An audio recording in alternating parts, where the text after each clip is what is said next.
The United States is now pushing hard to make China keep buying soybeans. But honestly, it's not going great, and Scott Bessant basically got cornered on live TV about how badly the trade deal is slipping.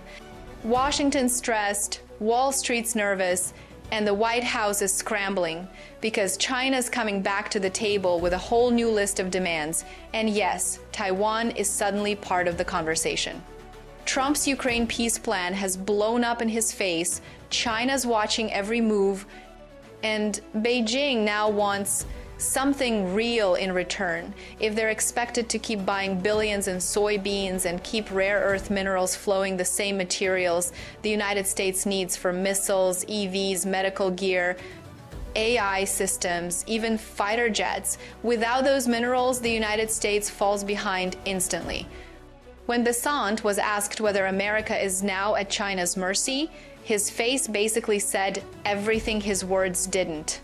He admitted this so-called truce with China is really just a shaky one-year pause, no long-term deal, no guarantees, nothing but vibes and hope.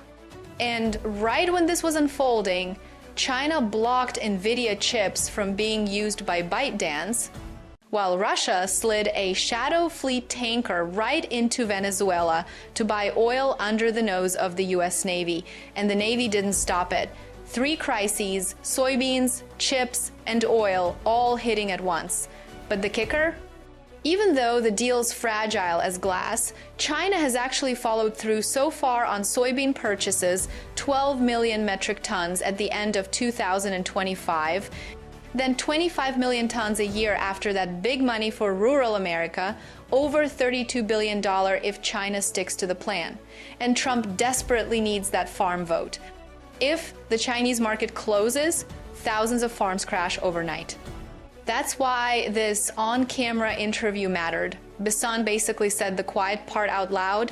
The United States needs China right now more than China needs the United States. But the rare earth part is even scarier. Bessant admitted the truce on rare earth minerals. The stuff powering EVs, jets, radar systems, AI chips lasts only 1 year. If China tightens exports, entire production lines in the United States freeze. Tesla, Boeing, Lockheed, chip makers, all of them see their valuations tank overnight. Trump is already calling Xi Jinping behind the scenes, trying to secure a longer deal before markets freak out. But Beijing wants something huge in return, for the United States to stay out of Taiwan. And just as this was happening, Japan's prime minister said Japan might respond if China attacks Taiwan. Beijing exploded, warned its citizens not to travel to Japan, and Trump quietly told Tokyo to chill because he's terrified of blowing up the fragile China truce. Taiwan isn't just some diplomatic argument, it's the center of the world's chip supply. If anything happens there, global tech shuts down. That gives China massive leverage. Meanwhile, inside the United States, the AI market is wobbling because so much of tech's valuation depends on endless demand for AI, and China just threw a wrench into Nvidia's future by blocking their chips at home. Chinese companies are finding workarounds, training models overseas, running inference on cheaper domestic chips, squeezing more power out of low-cost hardware. If that scales, Nvidia, AMD, and Intel lose pricing power and market share. Add Russia breaking through US naval pressure with shadow tankers, and now you've got China, Russia, and global markets all quietly shifting the balance of power.